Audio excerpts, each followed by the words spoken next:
welcome back to Mr. Keith Online. And today I want to talk to sellers about that time period that it comes towards the very end of the contract time. So that you know, the buyers will be receiving the words clear to close. And what that means is that they have satisfied all of the requirements for underwriting for the loan to be approved.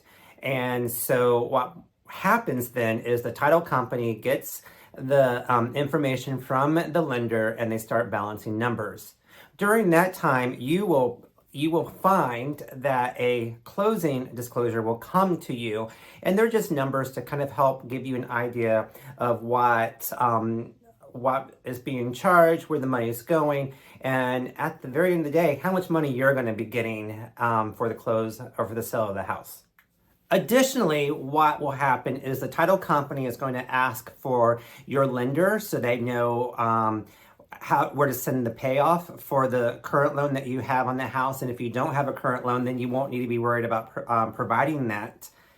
But the other thing that they're going to ask for is, how do you want to receive your funds?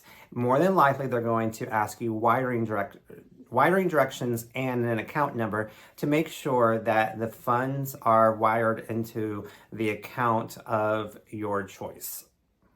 Not only that, you need to make sure that you have your house completely empty and ready to turn over, because what will happen is the buyer will do a final walkthrough probably the day before to make sure that the house is in the condition in which they agreed to buy it. If it's not the day before, the morning of closing.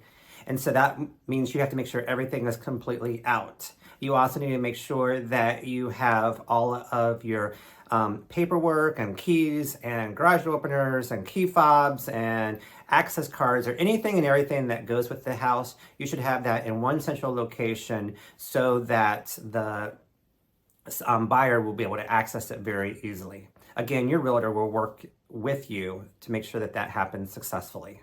After all that is done, you just need to wait for closing day, and you will be invited by the title company to sign your paperwork, and then you wait until the buyer signs his or her paperwork.